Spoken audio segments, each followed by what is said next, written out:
The time is 7:44 a.m. The Arabian Sea, 231 nautical miles southeast of Masira Island, in the broad, deep-water basin where the Gulf of Oman opens into the Indian Ocean proper, and the operational geometry stops being constrained by coastlines and starts being constrained only by fuel state and endurance.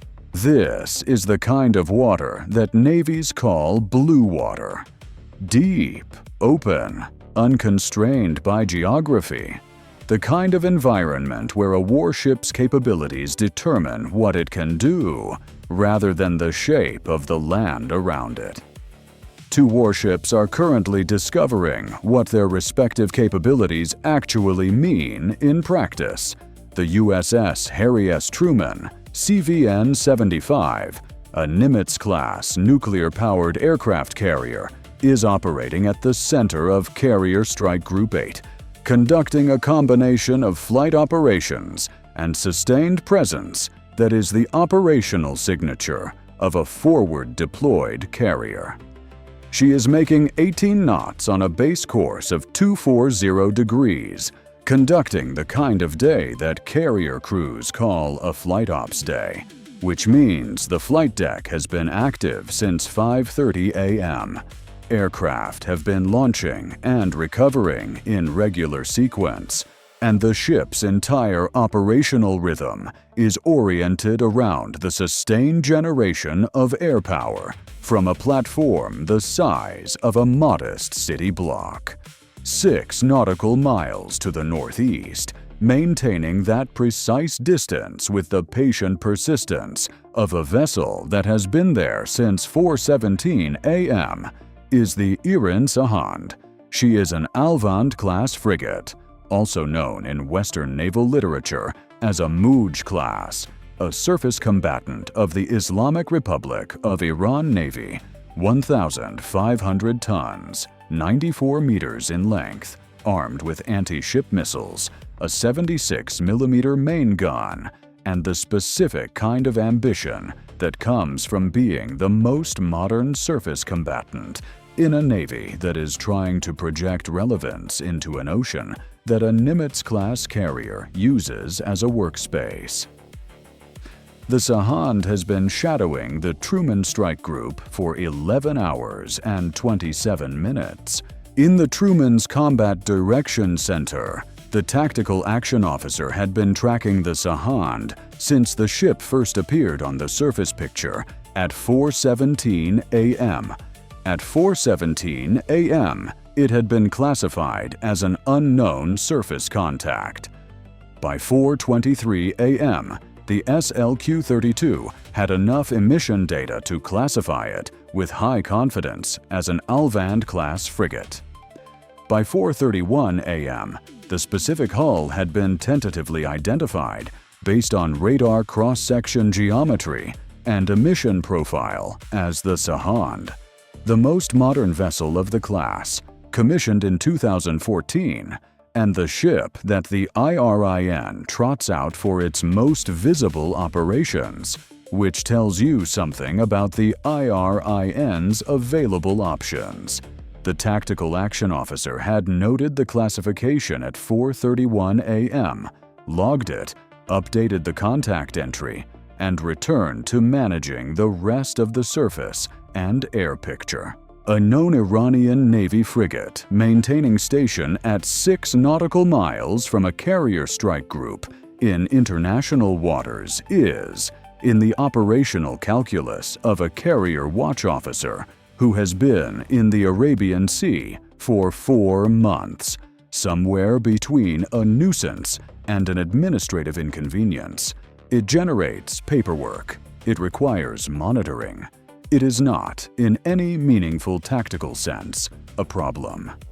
The Truman Strike Group consists of the carrier, a Ticonderoga-class cruiser, 2 Arleigh Burke-class destroyers, a fast attack submarine whose position is not for this document, and a supply ship.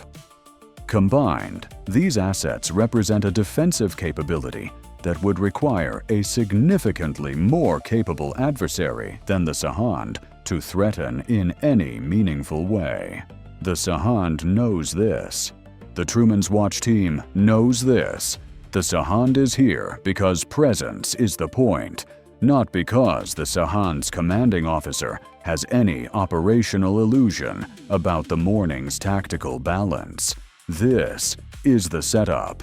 What makes the next 12 hours interesting is not what the Sahand can do to the Truman, but what the Truman does with having the Sahand there, and what the SLQ-32 does with 11 hours and 27 minutes of close-range access to an Iranian Navy frigate that is doing its level best to appear competent. At 7:44 a.m., the Truman began a course change for flight operations. The carrier needs to turn into the wind to launch and recover aircraft. The wind is coming from the northwest at 14 knots, which means launch operations require a northwest heading, which means every flight operations cycle requires the carrier to turn toward and then turn back from the northwest quadrant of the compass. The Sahand had been watching this pattern for 11 hours. It had been managing its own station keeping relative to the Truman's base course of 240 degrees. When the Truman turned northwest, the Sahand turned northwest to follow.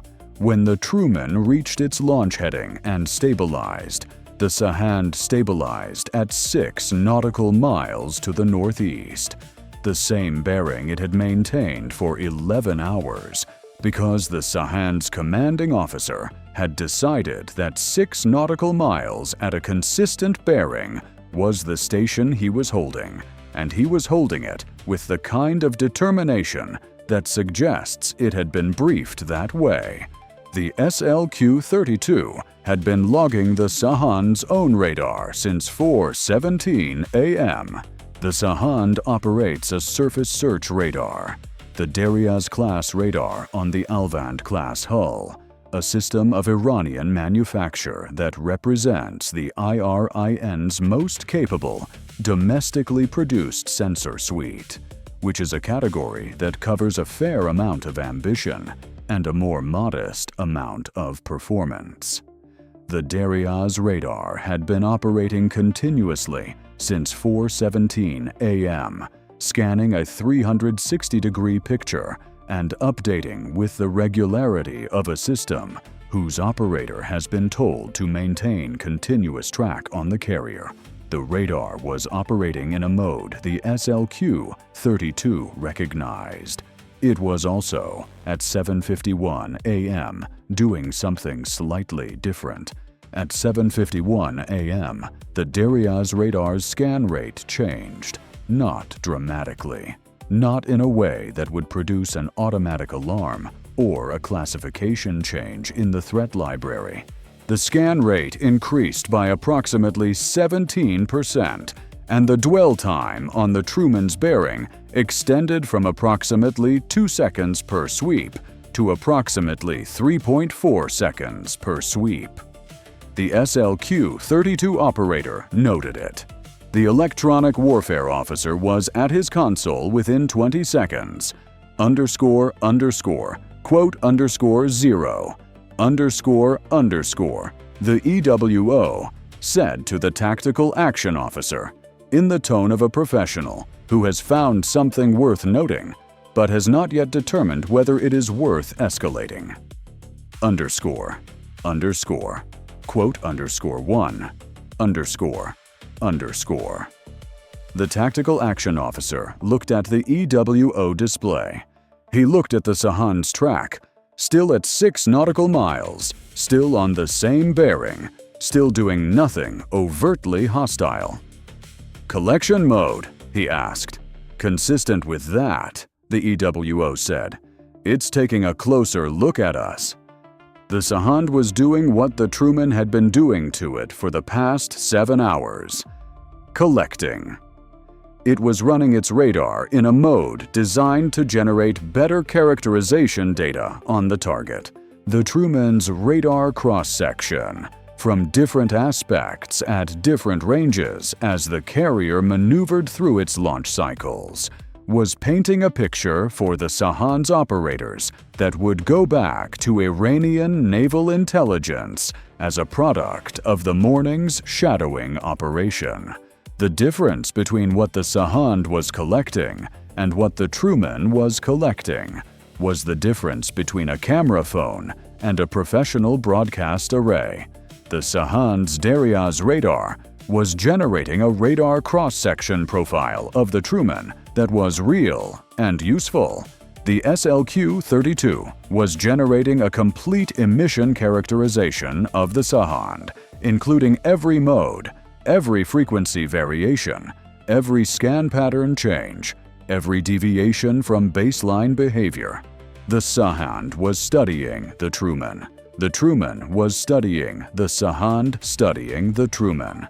This is the operational texture of persistent shadowing in the Arabian Sea.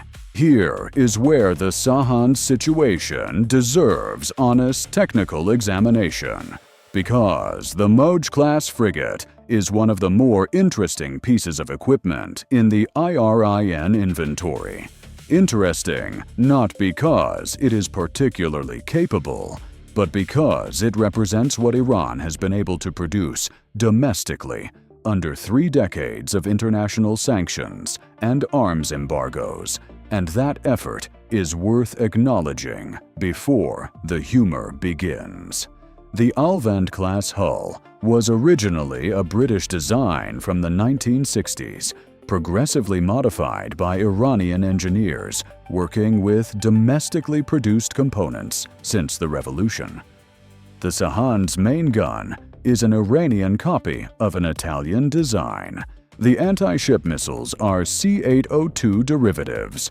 The propulsion has been maintained for 50 years through reverse engineering, and the specific ingenuity that sanctions produce in people who have no choice. Genuinely impressive.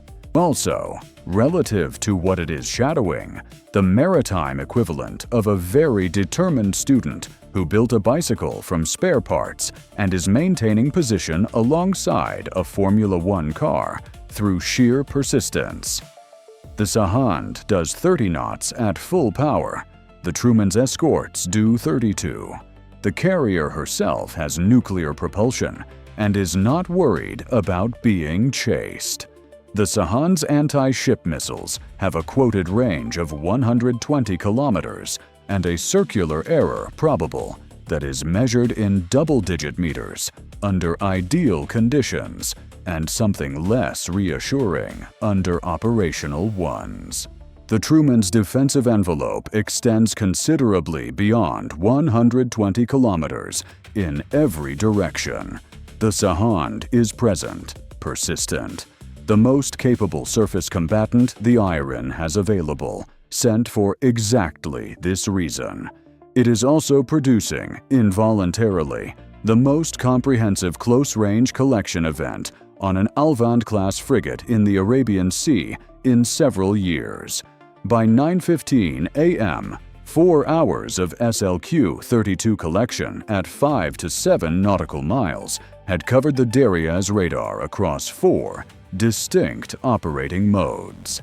Standard search, the collection mode from 7:51 a.m., a navigation mode during station-keeping maneuvers, and a 7-second fire control radar activation at 8:32 a.m.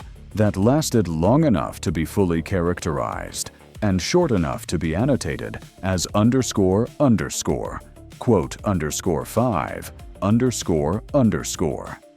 The 7-second activation had produced a brief alert status increase across the strike group that resolved when the activation ceased. 7 seconds. The chain of command was notified. The threat assessment updated to __, quote _6, collection continued. The Sahand's communication suite had been active throughout the shadowing operation. Its primary military radio was encrypted and remained opaque. Its secondary navigation radio was operating on standard maritime frequencies and was not encrypted, which provided the SLQ-32 with a voice communication sample that was valuable for frequency and modulation characterization, even when the content was routine navigation traffic. At 8:47 a.m., the Sahand's communications operator had transmitted a voice message on a frequency the SLQ-32 flagged as associated with IRIN headquarters coordination. A 3-minute transmission, encrypted, content unreadable, but the frequency, the timing, and the transmission pattern consistent with a scheduled situation report to Naval headquarters in Tehran or Bandar Abbas. A situation report. The Sahand was filing an update on its morning's work. The timing, 8:47 a.m. local, was logged against the hypothesis that IRIN maintained scheduled reporting intervals for deployed assets, and the interval between this transmission and any future transmissions on the same frequency would provide data on that reporting schedule. The P-8A conducting a surveillance track since 7:30 a.m. had been noting the Sahand's shaft count, blade rate, and acoustic signature since 7:58 a.m. A propulsion characterization package the Sahand's commanding officer would have found uncomfortable had he known it was being assembled. The signature was consistent with the library entry, but showed a slight change in one shaft's blade rate, consistent with either normal operational variation or a developing bearing issue. Both possibilities flagged for longitudinal comparison against future collections. The Sahand's crew was visible through optical sensors, not the faces. The range was too great for facial recognition, but the crew's movements on deck, the watch rotation pattern, the positioning of personnel at the weapons stations during the Truman's flight operations cycles, and the changes in deck activity that accompanied the 7:51 a.m. radar mode change. The activity pattern provided a behavioral profile of how an Alvand-class crew responds to different operational phases of a shadowing operation.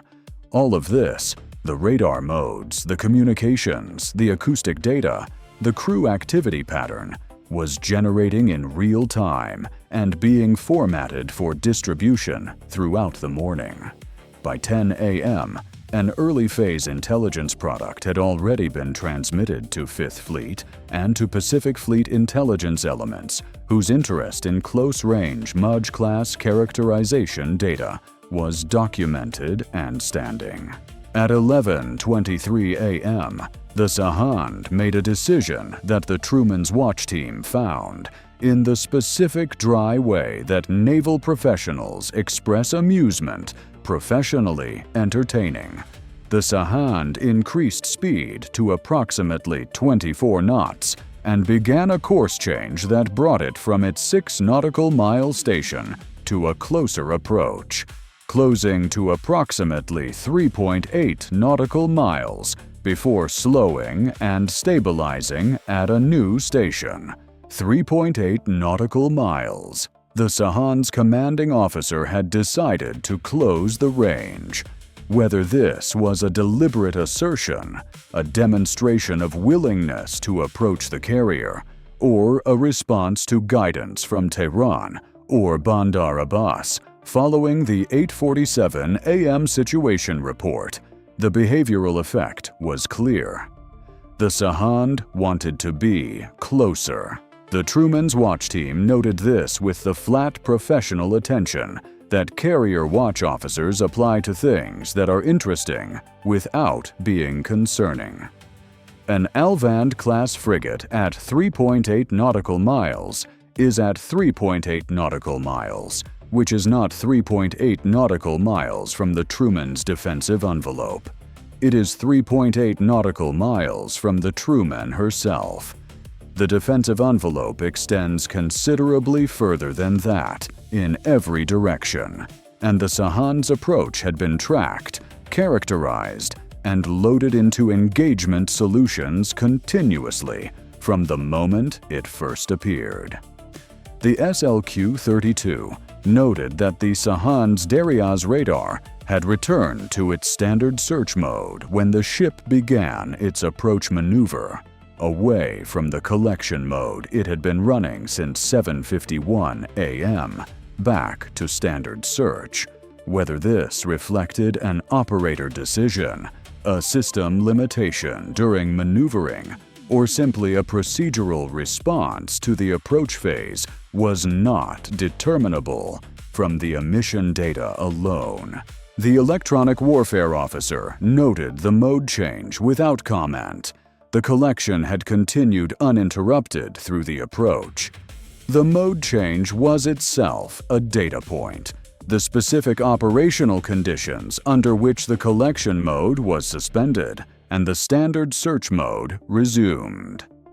The SH-60B, which had been on standby since 9:30 a.m., was launched at 11:26 a.m. when the Sahand began its approach.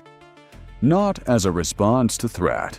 The approach had not crossed any threshold, but as a sensor asset, providing the elevated picture that 3.8 nautical miles and a flight of stairs worth of altitude advantage produces.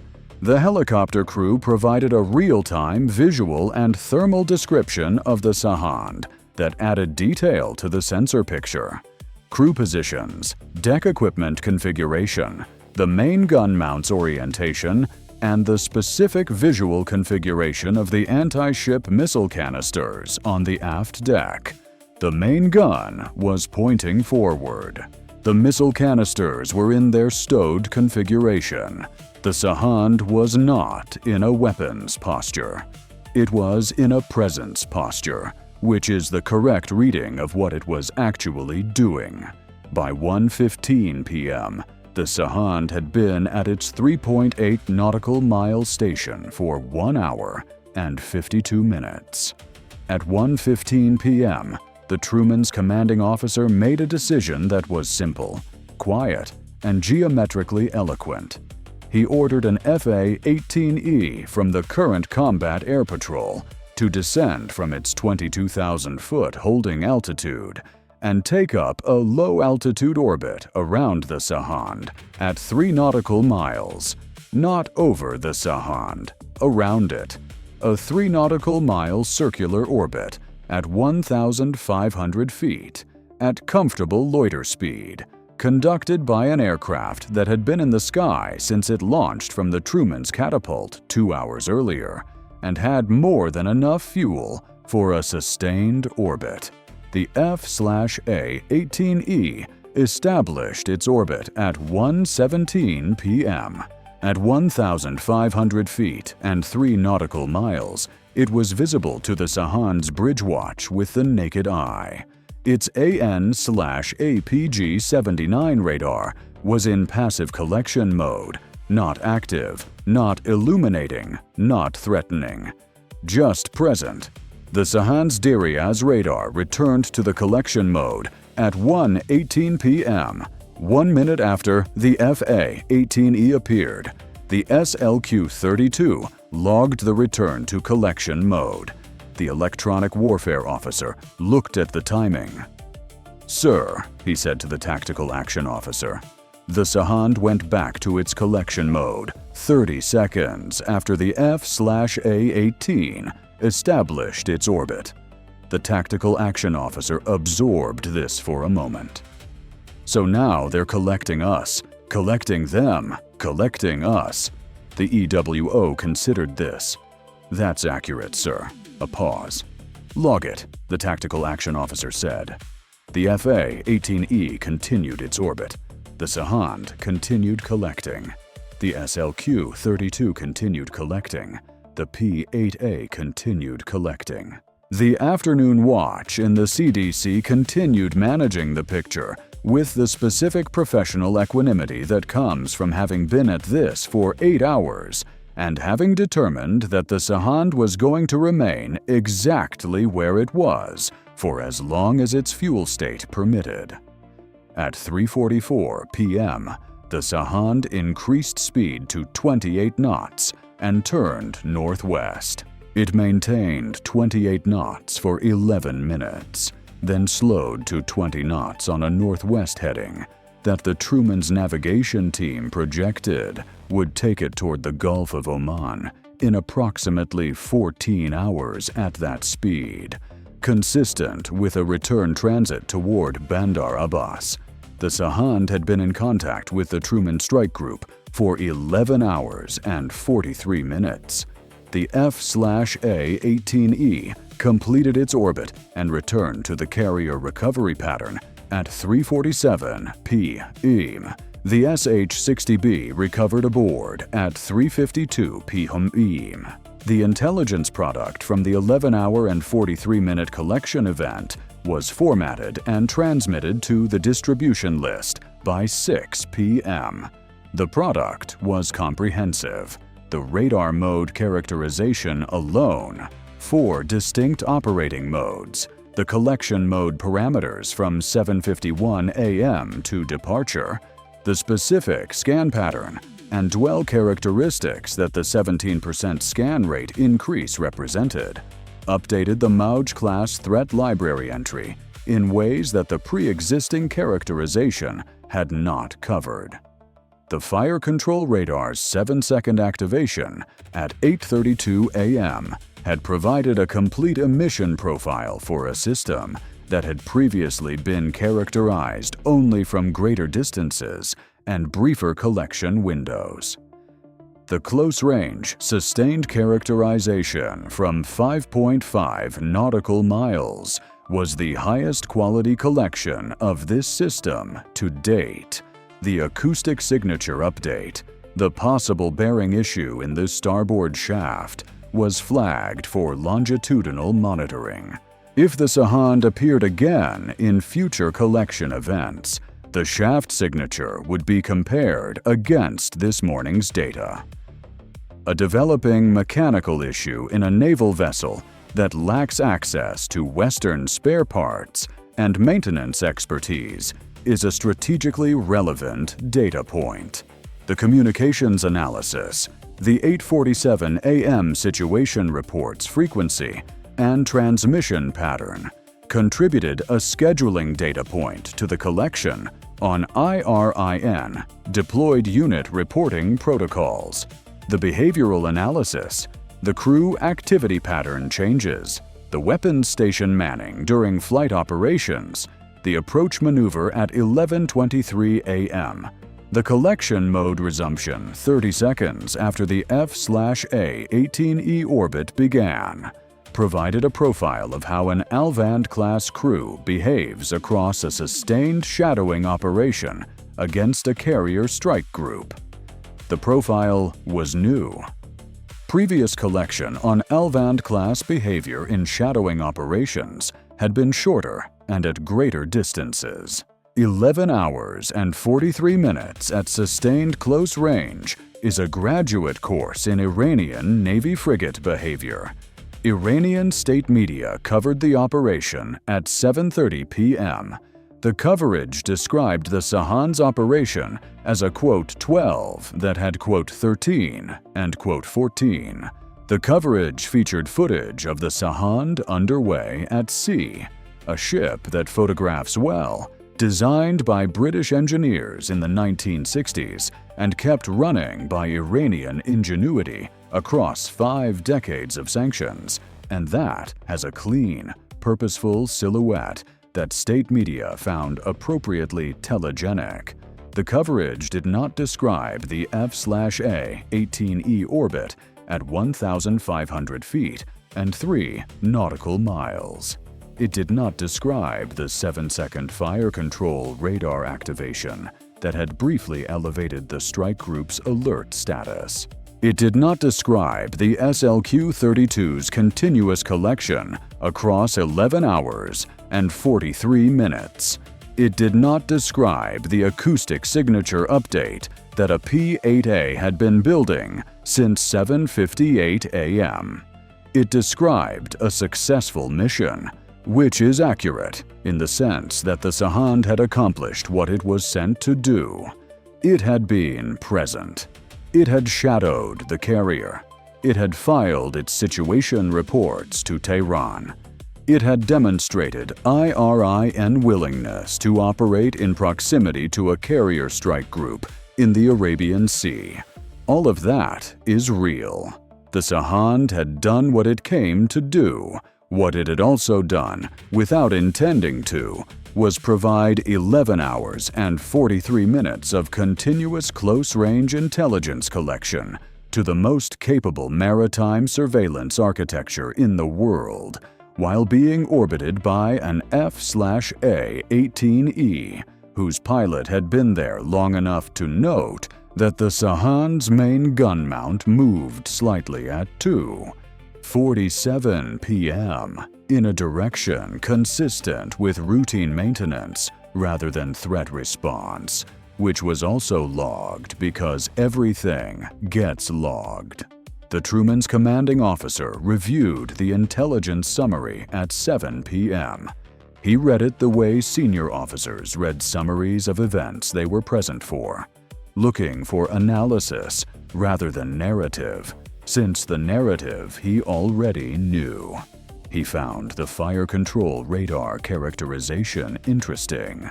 He found the acoustic signature flag worth noting for the sector intelligence file. He found the collection mode behavioral data, particularly the 30-second resumption triggered by the F/A-18E orbit, worth a quiet professional appreciation. Quote 15, quote, he said to his intelligence officer. Quote 16, quote 17, quote 18, quote a pause. Quote 19, quote, the commanding officer said. Not with alarm, with the acknowledgement of a professional who respects that the other side is doing its job. Quote 20, the intelligence officer said. The Truman continued her flight operations through the evening.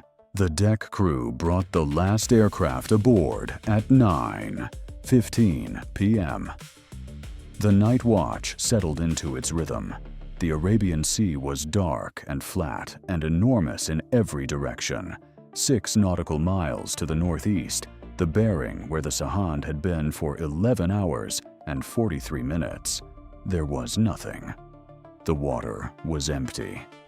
The contact had cleared the surface picture at 4:31 p.m., by which point it had been followed on the Truman's display all the way to the edge of the E-2D's tracking envelope. It had been a long morning. The intelligence product was already distributed. The Sahand would be back. These things are scheduled in Tehran long before they happen. When it came back, the threat library would have 11 hours of additional data waiting for it. The ocean was the same dark water it had been at 4:17 a.m. when the contact first appeared. The only difference was what the Truman systems now knew that they hadn't known then. That difference is measured in radar modes, shaft signatures, communications frequencies, and the specific 30-second behavioral response of an Iranian frigate crew to an orbiting Super Hornet. All of it logged, none of it broadcast. The Arabian Sea doesn't broadcast. It absorbs. Bye for now.